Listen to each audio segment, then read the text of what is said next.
Hello everyone, it's Dylan from Yugioh Everything, and welcome back to another video. This video will be kicking off our top 10 lists for Yu-Gi-Oh! VRains, the most recent spin-off which has just recently come to an abrupt end after only 120 episodes. I had my lovely patrons vote on which top 10 lists they wanted to see first, and after an intense back and forth, top 10 unanswered questions came out on top. Do not worry, I will be doing all of the topics in this poll at one point or another. VRains, as any Yu-Gi-Oh! Anime, left a lot of unanswered questions and mysteries throughout the series, and I will be going over the 10 that I thought were the most substantial and the most compelling. I hope you guys leave your list down below in the comment section, and without further ado, let's begin. I hope you all enjoy. Kicking off this list is the fate of one of the more potential-filled villains in the show, Queen. Going into the final season, there was a lot of speculation that Queen might take over Bohman's role of the main antagonist. She was a shrewd, heartless CEO of one of the biggest corporations in the VRains universe, a perfect setup for her to finally take the main stage of the antagonist role. We had seen her kill off the Earth Ignis in a brutal and heartless way, and she would have let go Onizuka die in Link VRains had it not been for Akira. Unfortunately, the role of major antagonist was not to be for her. She would quickly lose to Ai and be put into a comatose state right as Season 3 kicked off. This was literally the last we heard of Queen. Reminiscent of Barrett in Arc 5, a pretty decently well-known side character just kicked the curb and was never mentioned again. Akira is shown to be the new CEO of Soltech after Ai's defeat, leaving us all to wonder what actually happened to Queen. Was she fired? Did she resign? Maybe Ai never gave her data back after his defeat, putting her in a state of permanent comatose for the rest of her life, which honestly would have been a fitting end for her character after what she did to Earth. Unfortunately, we will never know her fate after Ai's defeat. Up next is Bohman's acquisition of the Earth Ignis. The reason this one isn't higher is because we have a decent idea on how this happened, but I still feel like the details of it are very bizarre and flimsy at best. To become the perfect Ignis, as Lightning put it, Bohman had to absorb all 6 Ignis and would lead humanity and the world to a new perfect future. Of course, a perfect future in Lightning's eyes, as it would lead to the end of humanity. Bohman was able to acquire Windy, Flame, Aqua, and Lightning, either by defeating them in duels or by absorbing them willingly in Windy and Lightning's case. However, when we get to the final duel between Playmaker and Bohman at the end of Season 2, we see that Bohman has also acquired Earth. The answer to this problem was really never touched on, leading many to assume that Bohman got Earth through absorbing Crystal Heart, which had fragments of Earth within it, but I think it 100% qualifies for this list, because Earth was also fragmented within Go Onizuka, and Go was defeated by Playmaker and brought back to Soltech headquarters. It was never stated that Bohman visited Soltech or that Earth was freed from Go upon his defeat, meaning the way Bohman acquired the Earth Ignis is something that can really only be assumed and not stated definitively. Regardless, the Crystal Heart theory definitely holds some weight, which is why this potential plot hole is not higher on my list.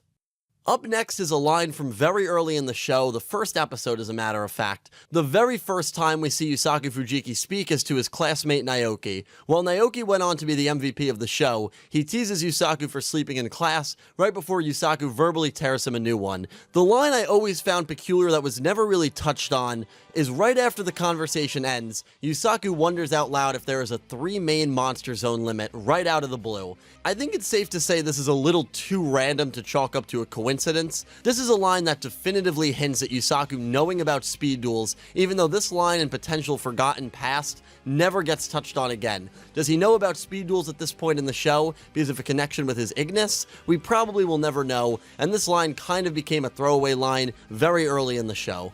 Coming in 7th is the Lost Incident victims being chosen. To say there was a bit left to be desired when it came to the Lost Incident might be a bit of an understatement, at least from the perspective of the victims themselves. Windy's partner we never meet, mainly because he's killed off. Aqua's partner Miyu and Lightning's partner Jin say a total of probably 5 lines throughout the entire show. What is so fascinating to me is how we never really understood how or why these victims were chosen. Was it out of pure randomness? I find that a little hard to believe. Like, what are the honest chances a young Ryoken wanders into the woods in the middle of the night to approach Spectre? Given the expression on his face and the timing of this encounter, it makes me convinced there was way more than just randomness to these selections and approaches. I think the mystery of why these kids were chosen and Ryoken and Kogami's strategy to choosing these kids would have been really fascinating to watch, and I think it would have added to the overall drama and intensity of the story, especially when it came to the Kogami family.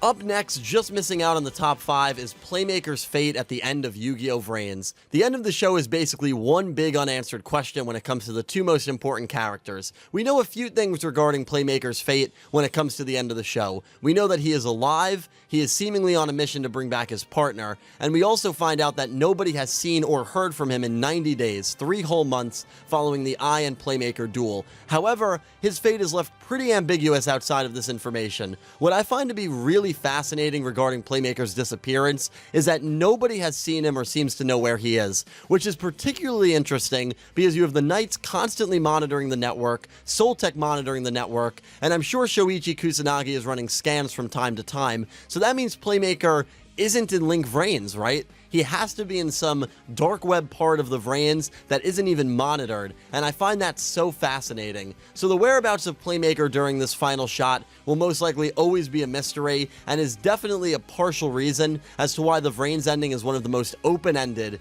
in all of Yu-Gi-Oh! Just cracking the top 5 is something that is sure to be talked about whenever someone begins to wonder the what could have beens for VRains, and that is the Soul Technology chess pieces. While this topic will also rank very high on my top 10 disappointments video, there are so many unanswered questions surrounding the chess pieces of Soul. It seemed that Bishop, Rook, and Knight were being built up to be these very powerful, ominous people in the early stages of the show. The way they would tower over Akira and instruct him on what to do really made it seem like they were going to have some sort of role later on in this show. Well, they didn't. We get introduced to Queen, and after that we really never see the chess pieces again. We eventually see these 3 king chess pieces which were introduced at the very beginning of the final season, but these 3 kings never did anything or were never mentioned after their introduction again. I always wonder what happened to these pieces and this whole chess theme, since Queen was really the only one who ended up doing anything noteworthy. Once Lightning took all of the responsibility for everything bad that happened in the show, it took a lot of the blame off of Soltech, the once seemingly evil corporation that Playmaker and his friends would have to take down. You can't tell me that the chess pieces were not originally supposed to have a much bigger role in this show, but unfortunately, we will never know the original plans for them, and we'll always be left wondering what happened to those chess piece figures.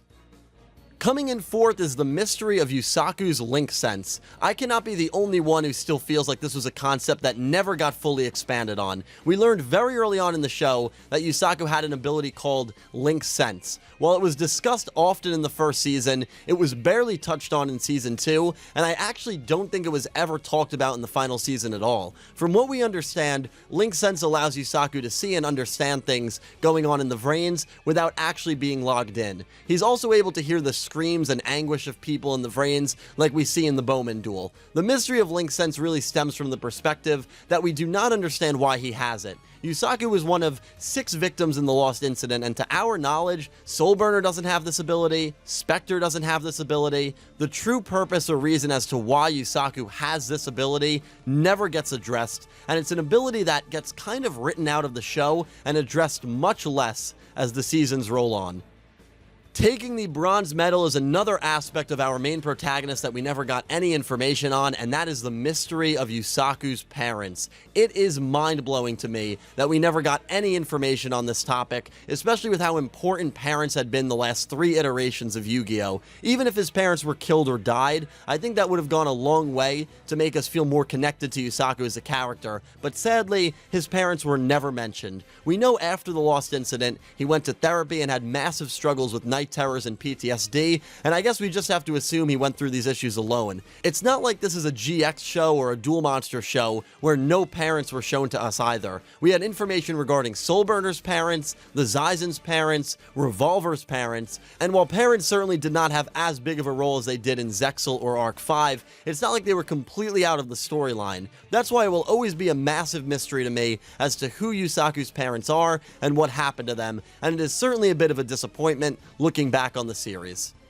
The runner-up spot on this list, which was the top spot for a very long time, really until the final episode, is the mystery of the Knight of Hanoi Spy in Soltech. This was a plot point that I genuinely cannot believe was never touched on again. Right before Ai states that he is starting to hate humans, Revolver talks about how the Earth Ignis cannot be revived due to what Soul Tech did to him. Yusaku then quickly figures out that Hanoi has a spy at Soul Technologies, which Ryoken does not deny at all, and only seems to confirm it by smiling at Yusaku. This was the setup for that Soul Tech takedown arc, the one with the chess pieces that we definitely were supposed to get, but just never did. This seemingly blatant foreshadowing becomes a complete throwaway line, as the spy at Soul Tech never gets touched on again. To our knowledge, Hanoi had 5 major members: Gnome, Faust, Vira, Spectre, and Revolver. It would have been such a good twist to get another member revealed, especially if that someone was like a Hayami, for example, who was just acting like an aloof assistant to Akira so that no one would suspect her. This could have given Ryoken the opening he needed to get his revenge on Soul for what they did to his father, but alas, the spy at Soul Tech will always be one of the more compelling mysteries when it comes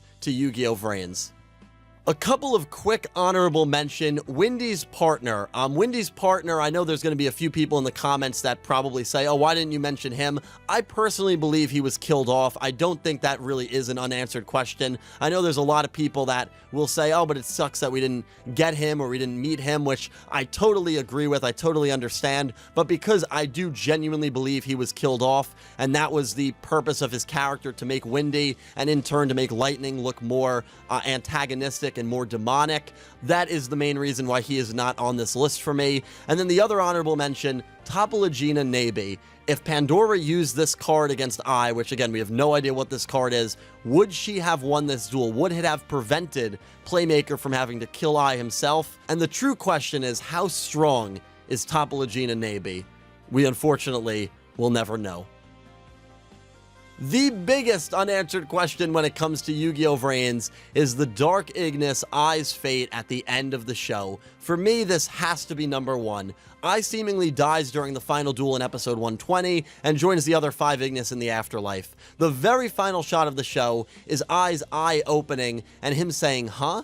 As if he has no idea what is happening. What does this mean? Has he been revived? Is this him waking up in the spiritual afterlife? Does he remember anything? Did he create a backup of himself and know that by him dying he would be reborn without any memories, giving humanity and AI a chance to coexist and survive? There are so many questions that this scene opens up, and for that reason, it has to be the top unanswered question of the show. Regardless of whether we get the answer or not, it will probably be the most open-ended ending a Yu-Gi-Oh! Show has ever had, and Ai's true fate will be heavily theorized among fans of the show for years to come.